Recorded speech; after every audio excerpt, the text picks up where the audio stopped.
are live now. Welcome everybody to Spirit Reflections. My name is Fred Gouveia. We are here for another Around the Fire conversation series where we talk about topics on spiritual tools that we have been using in our lives that have shaped our work, shaped who we are as people. And tonight I'm super honored and so grateful to have a person I consider a friend, even though we only met in person once, but I felt such a kindred relationship that I dare to call him a friend. Michael Rossato-Bennet, the director and creator of Alive Inside. Welcome, Michael. Thank you very much, Fred. How's your quarantine going? Oh, I love it. Me too. I adore it. I think Me this too. is the best time ever. Yes. I'm having such a great time. Just, I live in New York City, and New York City is now a small town. It's just delicious. I'm in Midtown. You're down in the East Village. I'm in Midtown, right? And even though we're like a few miles apart, we're doing this like this because of the quarantine. Doesn't it feel great to open your window and just hear the wind? Mm-hmm, mm-hmm. That's all you hear. It's just the wind. First time in many years. It's great.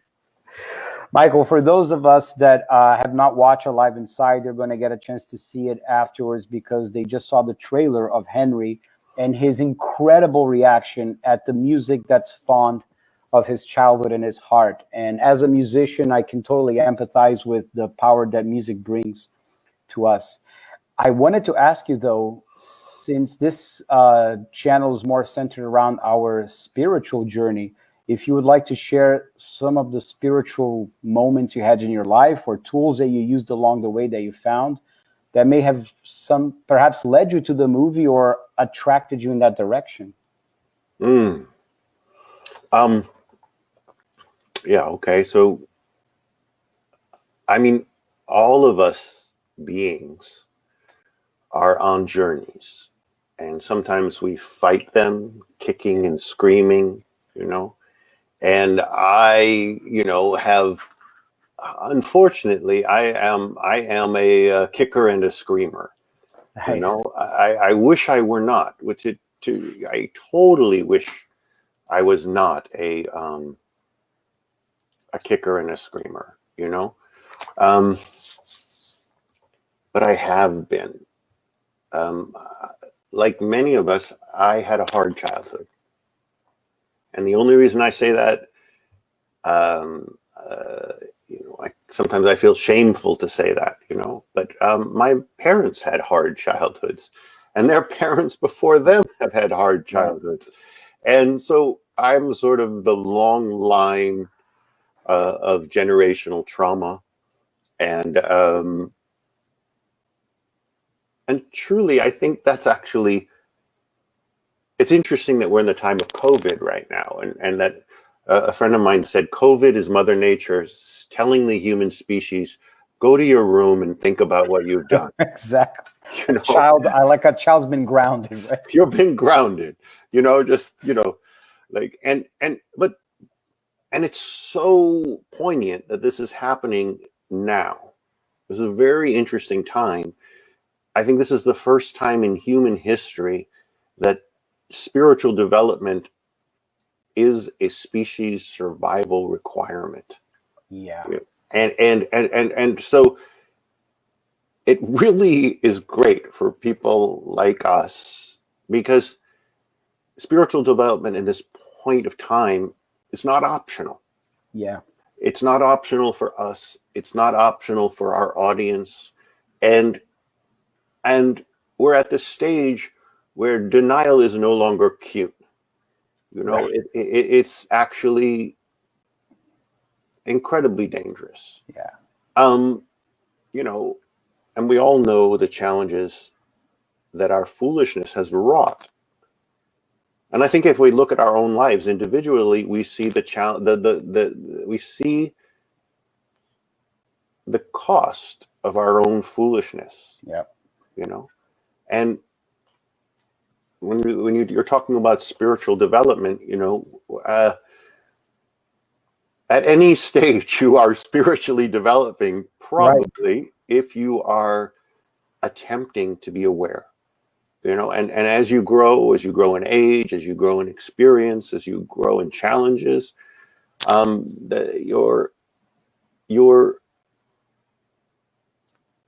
You become wiser. Yeah. But the wisdom is really funny because each stage of wisdom is a stage of going, oh my God, I was so dumb before. Right. You know, Yeah. wow, I can't believe I was going through life under harboring those illusions. Yeah. You know, and it's really pretty simple to understand. If your life is disconnecting you from yourself, is disconnecting you from others,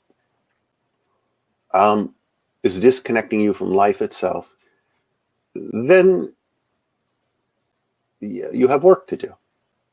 You know, and so, and I guess that's all preface to saying that I have lived what I call a remedial life.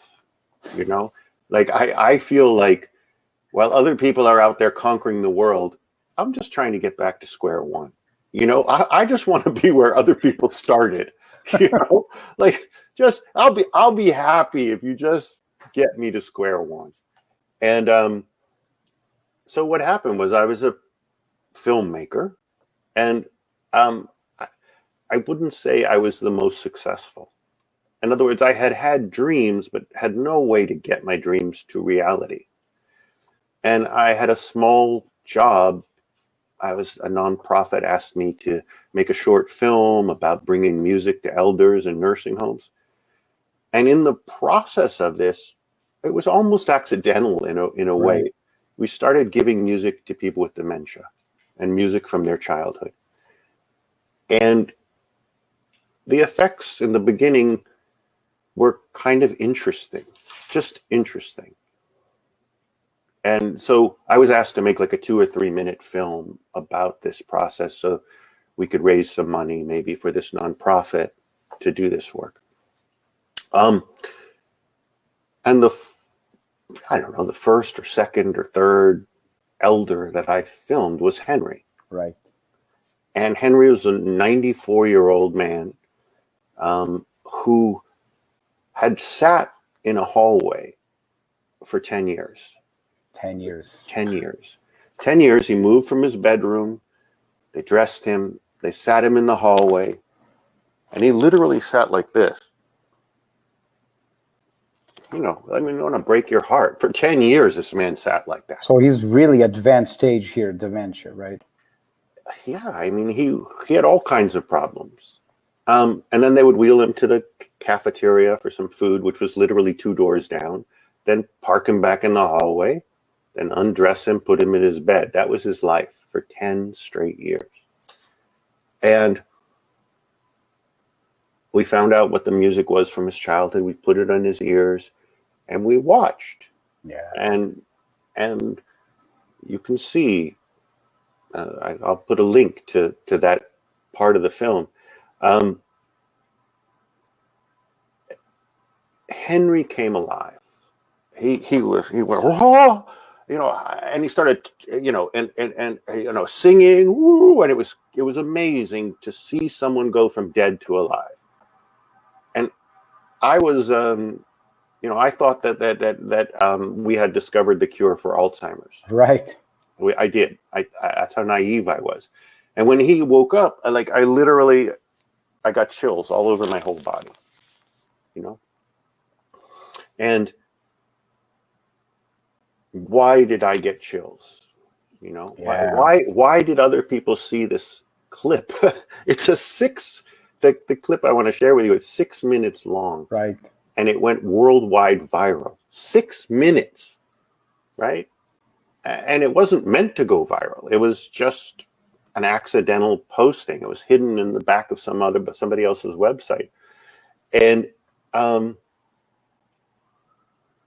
I think because we all understand the disconnect between the lives we're living and the life that's possible within us, you know.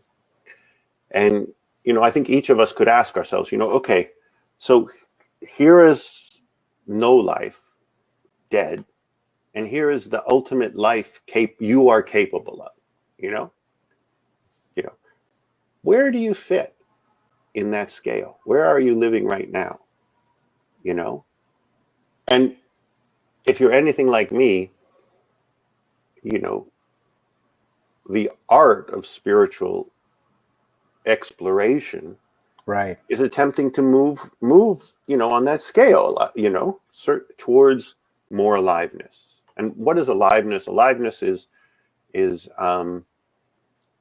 know, expressing the beauty of life. Right. You know, the beauty of being alive. And you know, how capable are you of doing that? How capable are you of expressing the beautiful of life? Beauty of life. How capable of you are you of experiencing it? When does your experience level overwhelm you? And at what level does it overwhelm you? You know, some can be ecstatic and enlightened, and others get overwhelmed, you know, with the slightest stimulation, right? Right. And so to go from dead to, like, this man, when I took the headphones off him, I thought he would go back into, you know, his state, but he didn't. He started talking to me, and he started, like, you know, I can't remember what he said. Something like, you know, I feel a hand. You have beautiful music here. You know, the Lord came to me and made me a holy man. You know, he gives me these songs. You know, it was like what? Like, his voice was so beautiful. His Right. poetry was so beautiful. And this is a man sitting in a hallway, forgotten and discarded by all of humanity. There's that much life in a human being. How much is there in you? Right. That doesn't go seen? How much is there in me that doesn't go seen? That is why that clip went viral in my mind, because everyone instinctively knows that they're half dead and they want to be alive. And when you see somebody alive, it's staggering to you. That's why we like football players, you know. Wow. Right. You know, that's why we like rock stars. Oh Right. my God, music and, you know, life. And yeah, you know, that's why we like porno. Right. Yeah. You know? Things that stimulate our senses, that produce the chemicals in the brain that makes us feel alive, literally, right?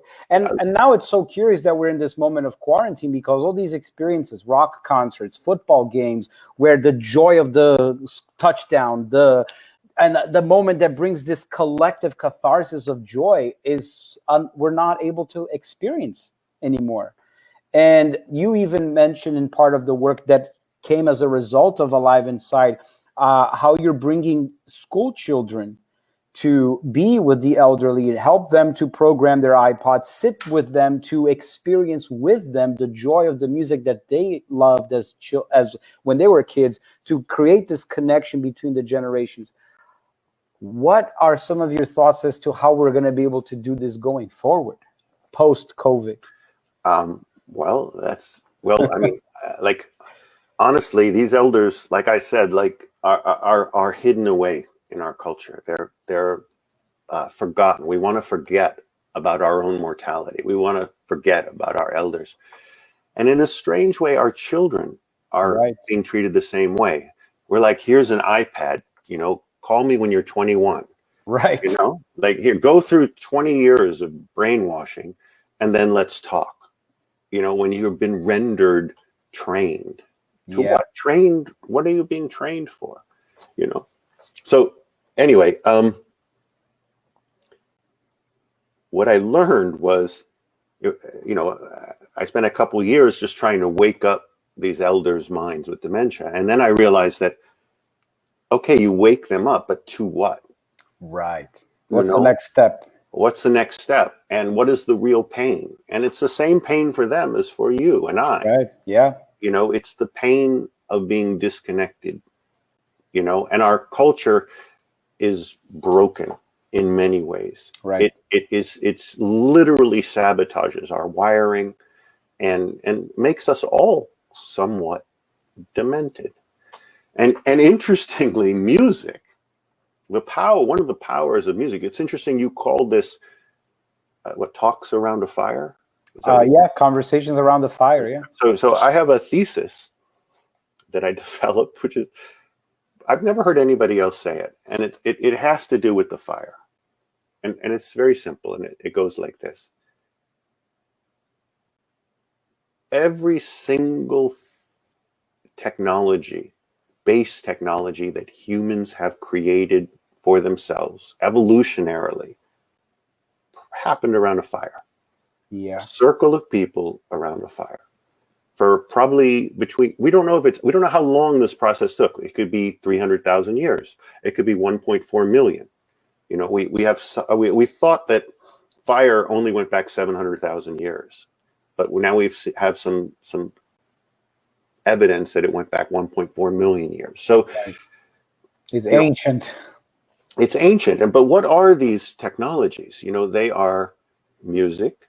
Yeah. You know, there's no music part of the brain. You know, we needed music, so we cobbled together all of this functionality, you know, all of the things that let us do rhythm and polyphony and memory and lyrics, and, you know, and we cobbled it all together into this thing called music. And it's profound. Nothing uses more of the brain. No human endeavor uses more of the brain than music. And it's a cobbled together skill. Right. Well, how about language? How about story? How about dance? How about, you know, a theater is just really a kind of story. Right.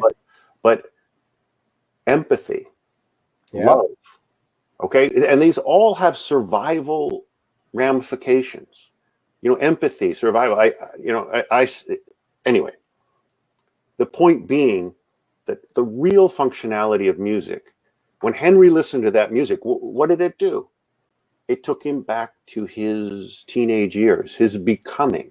There's actually more brain development going on, more brain, more neurons being connected and laid down in adolescence than in infancy. Right. It's a staggering thought. And basically what the music does is it elicits emotion from that time, and that emotion is trapped in some very root parts of the brain. So we're not awakening, you know, this part of the memory for people in dementia. That's erased.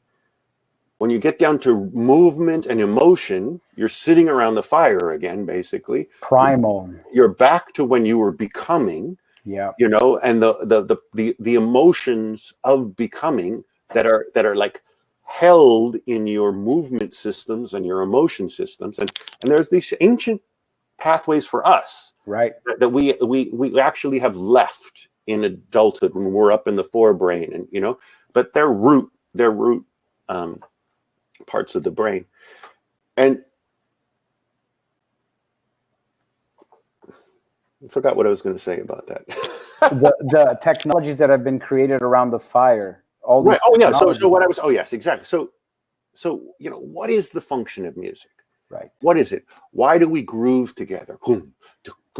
Right. What does that do? Look, you're moving with me. You know, Yeah. Come on, everybody, move together. Boom, boom, boom, boom. Well, it's all built on the heartbeat. Boom, boom, right. boom, boom. Well, it's a shared heartbeat. Boom, right. Boom, boom, boom. And the reason you can do this and other primates can't do this as well is because we've developed this skill over hundreds of thousands of years to beat as one. Right. You know, yeah. You know, a rave, you know, a rock concert, you know what, like what is that? You know, rap, you know, yeah. It is we are designed to get pleasure from being as one. Why? Yeah. Because it is central to our survival. You must make a tribe. Yep. That's what must happen for you to survive. You know, and I tell another little story that I invented. I don't know if it ever happened, but it must have happened. You know, you're sitting around this fire, right? And you look outside the fire, and what do you see? You see reflected firelight in the eyes of the lions and tigers and bears that are surrounding you. Yeah. And you're holding your child in your arms, and those lions and tigers and bears want to grab your child and eat him.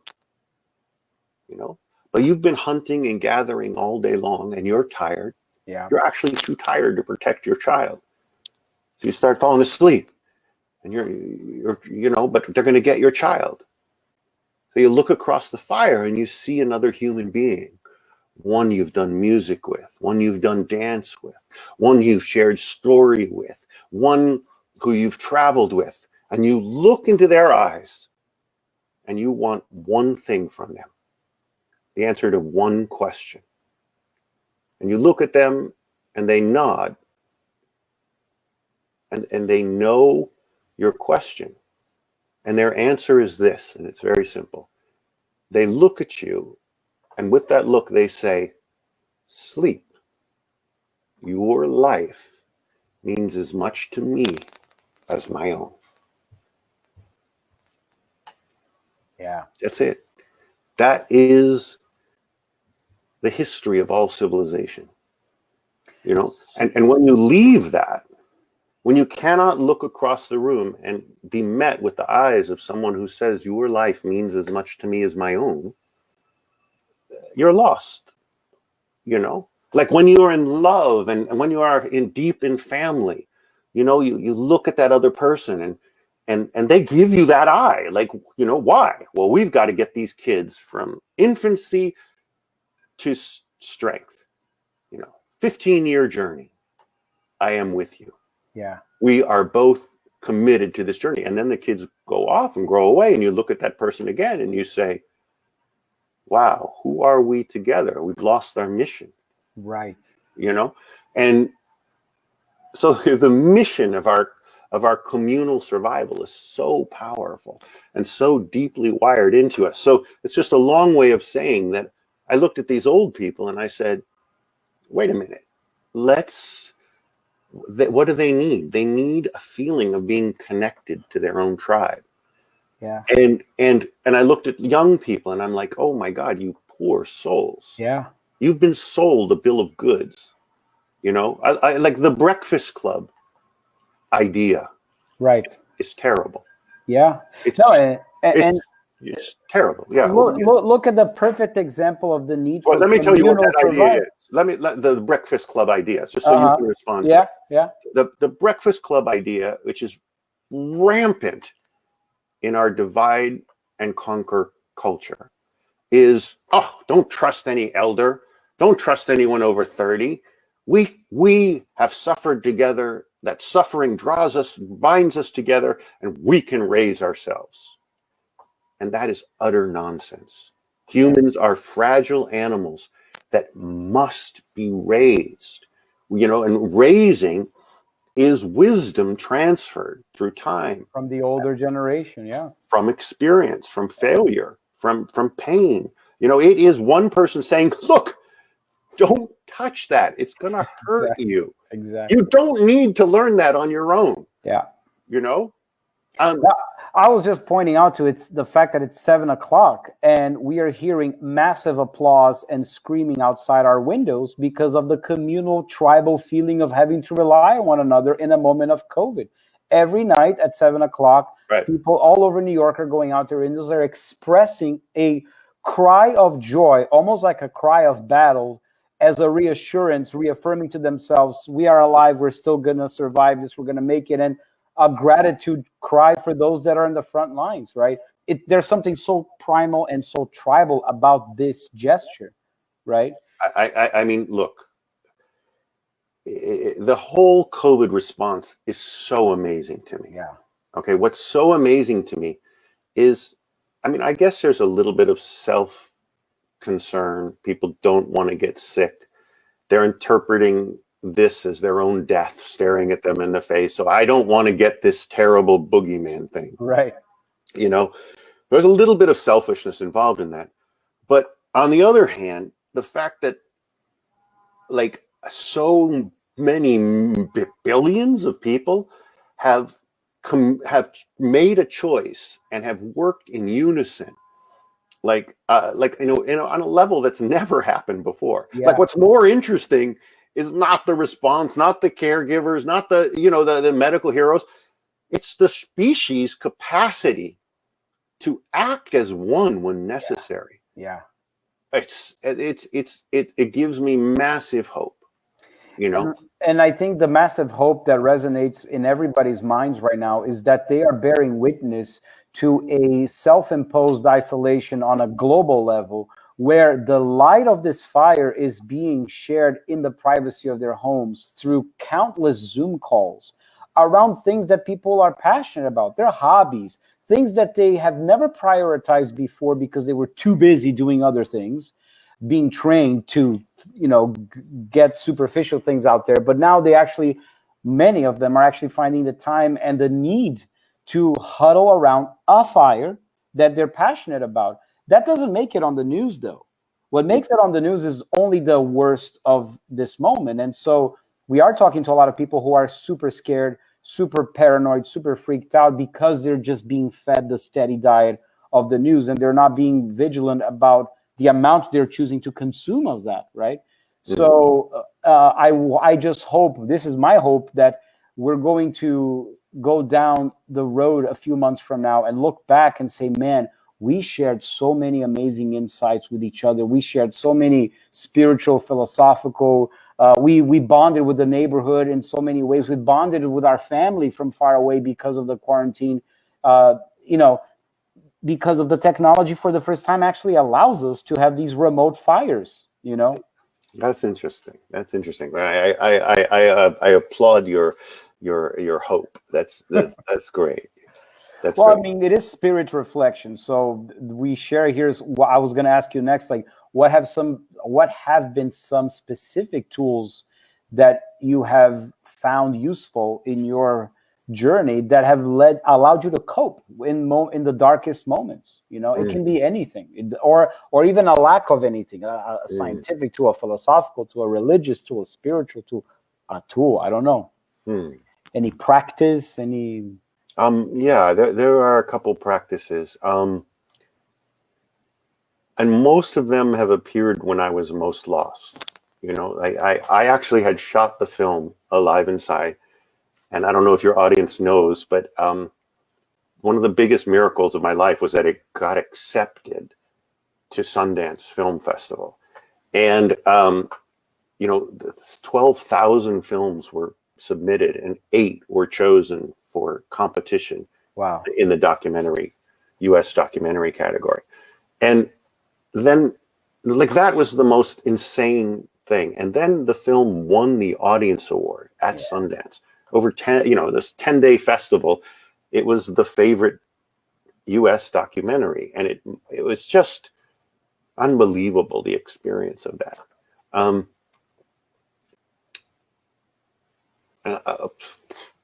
What was I going to say? I forgot what I was going to say.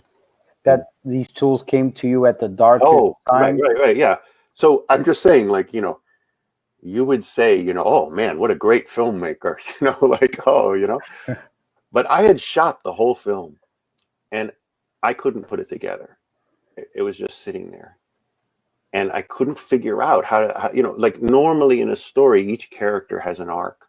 Right. And each character learns. But these people learned, came alive, and then died.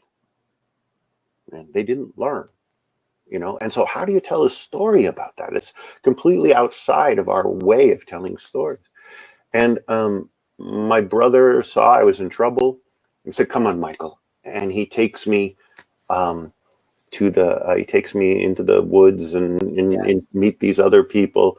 And I ended up in a room with 200 women dressed in white and 200 men dressed in white and 12 musicians and sound systems and crystals and This was in Canada, I recall, right? Yeah, it was in Canada. He took me to Canada, and we drank the medicine that's called ayahuasca. Ayahuasca, yes, I took it too. I had an amazing experience. I loved it. Yep. Right, and it did something profound to me. It literally, that was like 6 years ago, and it's still, I can call it back up into my body, the exact call. I think that this substance has been called out of the planet because it does one very simple thing. It takes human beings and it helps them see their connection to life itself. Right. And that's it. You know, I wanted to make a film where we kidnapped all the world leaders and we made them do ayahuasca together. I love the premise of that. Yeah, Right. right. Like, you know, we end up in jail and it never happens, but at least that was our inspiration. But you got to lock the door and just leave one key in the hands of one person that stays outside. You only come out when you behave. Right. Yeah. Come on. And I went after this experience. I came home and I looked at my film and I went, oh, and I went, it fell all together in a month. And I you know, and I sent it off, and you know, Sundance called me up, you know, hey, we want your film. And I was like, oh, Rob, shut up. And I hung up on them. Literally, they called me back and they said, who do you, I'm not Rob. This is, you know, anyway, I thought it was my brother. So that's the other thing. And right now, I am really working on my heart, on expanding my own capacity for aliveness in my heart, and you know, I mean, chakras are a very beautiful story. They're a metaphor, right, that you can use to that other people have experimented, you know, over right, you know, hundreds and hundreds of years of how to develop powerful awareness of your beingness, right. and then how to magnify. You know, like I have a little something I've learned that I would like to share with your audience. Yes. It's very, very simple. And it's like, you probably didn't get enough love in your childhood. Is that correct? Correct. Is that correct? Oh, yeah. Okay. You didn't get enough love in your childhood. But you know what? You're not a sociopath. You're not a psychopath. You're not you don't hurt people. You actually know how to love. You're an empathetic creature. In some way, you did get enough love. Yeah. To teach you that. True. And you have a story going on that says you didn't get enough love, and you need that love before you can move to the next phase. Well, I finally realized that that's not true. That's a cop-out for not living. Right. And so I have been trying to take whatever little love I got when I was young and magnify it. Like kind of like, what is something that magnifies? Like, you know, yeast culture growing in a petri dish. Yes, right. That, you know, like something like that. I think we should take responsibility for growing our own mushrooms and love. You know. Yeah. Nice. You know, but like, you have to expand the love that lives in you. And one of the things I'm learning now, which is really profound for me, is that other people can't give you what you need. Exactly. No, and what you shared regarding the lack of love we felt, we tell our stories that we didn't get enough love. There's a perception of victimization in many ways. And the other day I was reflecting on the root of that word, victimare. There's two combinations. Vic from victory, temare from Latin means temor, means fear. So a victim is a person that is afraid of victory or afraid of success. Victimization. That's what the root word means. And when I read, and I was in the gym. And what would be the true success? You know, like when you get success. When I won Sundance and everyone was applauding, what did I feel? I felt like, you know, the energy is coming to me. It's filling me.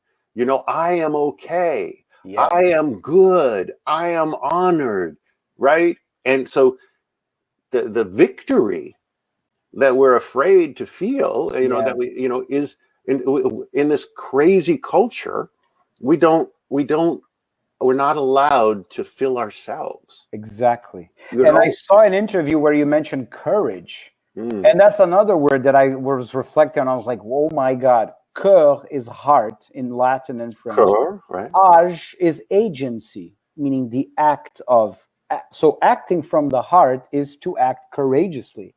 So you need to be able to have that courage, as you did, to submit your film to Sundance and then go to that stage.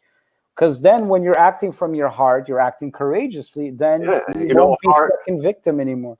yeah, heart agency. That's so beautiful. Heart agency, and you know, so I read this thing that just moved me the other day, that love, when you're in love with somebody, you know, they seem so beautiful, right? Yeah.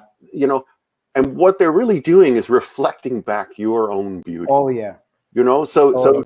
to be in love is to even though you think the other person is giving it to you, in some way that other person is reflecting you back Absolutely. your own gorgeousness, your own life, you know, your own beauty. And so that's kind of what I was trying to do by bringing these young people and these old people together through music. Right. Is say, let's recreate that fire feeling. Let's Yeah. you know, and let's give the young people the ambition to to awaken the purpose of these older people. You know, old people sit in nursing homes and assisted living, and they get entertained. You know, like it's a cruise ship mentality. But the elder, okay, one of the things that blew up our brains, our brain doubled in under 200,000 years. That's an insane doubling of the human brain. You know, and you know, some people think mushrooms had something to do with it, and some people think that the massive that language created massive relationships, Right. and that to contain all these relationships, our brain had to grow, you know, and that's what the elders are supposed to do. They're supposed to contain the relationships of the entire tribe, you know, to impart the wisdom, right? For the wisdom is the wrong word. Okay. You know, it is, because the only reason I say that is because people have connotations of wisdom, like it's wise sayings. Oh, you should live your life like this. Here's my no. The prescriptions. No. Yes, prescriptions. Wisdom is somatic. It's somatic. It is one being sitting before another being and transferring its knowledge of what it means to be alive physically. You know, and music does the same thing. You know, it is hope incarnate. Yes. Boom, boom, boom, boom, boom. There's gonna be a moment, and now another one, and another one, and you know what? They're gonna keep coming. And guess what? We're here together. We're in these moments together. So let's you know, whatever. Yeah, yeah. But I mean, we've been doing that for ages. We have, and it's our faith. You know, that is the true human faith, that we are in this together, in this moment, and you know, our consumer culture has kind of decimated that. It needs us to be broken and needy, and then it needs us to try and go into crazy places to get what we think we need, and it's distorted all of us. It's magnified our cultural trauma to an enormous state. You know, and I think it's so amazing that, like, climate change is getting reversed. Well, yes. I mean, yes. But, you know, and it's very interesting. So what are governments doing worldwide? They're stimulating the economies worldwide. Worldwide, people are printing money on an epic scale. And the interesting thing about that is that all of the world's economies are pegged to the dollar. The dollar is this fictitious thing now. You know, it's a fictitious thing. And when you print and print and print, economies fail. Right. And there's never been a fiat economy that didn't go to zero. Right. So, and what is this COVID thing doing? It literally is accelerating the destruction of all of the world's currencies, which is, I mean, maybe it's necessary. Yeah. You know, but yeah, it probably is necessary, but it's going to shepherd another pain that you know, like that. I actually like this is child's play. COVID is child's play compared to what's coming. And so, you know, and the problem is that spiritual development disappears in times of survival challenge. And we've seen it. I've seen it dozens of times in my life. And you know, you can meditate all you want, but when a bear comes into your bedroom, you know, you're fight or flight. Fight or flight. You know, and that's what happens on an epic scale. And so, but the thing about our reaction to COVID, which is just so incredible, I think that's the interesting thing about the human species, is that faced with a species challenge, it seems to be able to evolve and react almost overnight. But in order to do it, just like in your life, in order to discard your illusions, you have to suffer. You do. Absolutely. You know, you have to, you have a woman and you love her with all of your heart. You dedicate your life to her and she leaves you, you know, and you're like, and you realize you were living in an illusion. You pegged your happiness to this other human being, which is true. There's nothing wrong with loving it, you know, but when she left, did you fall? Right. You know, or did you, you know, and if you did fall, that meant that you were living in an illusion. You had given away part of yourself. And, you know, spiritual work is, you know, being so in life that there is really not much that can hurt you. Right. You know, you can die tomorrow.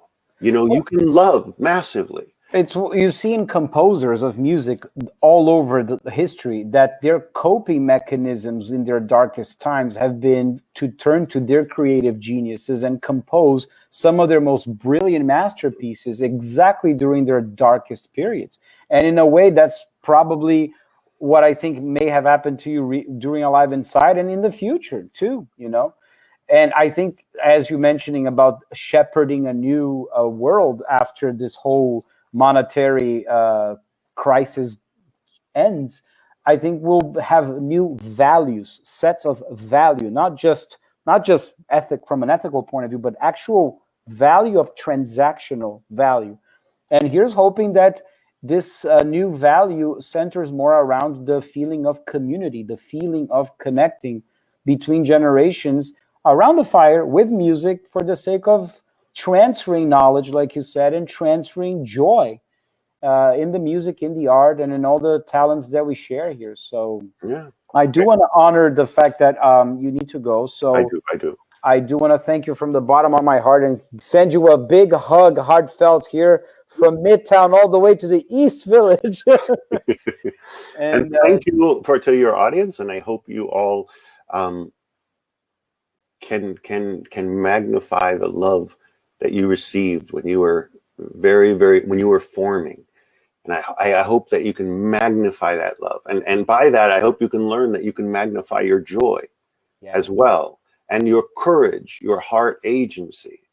You know, like that is, you know, the greatest achievement in my book, which is to magnify the power of your heart and then move from that.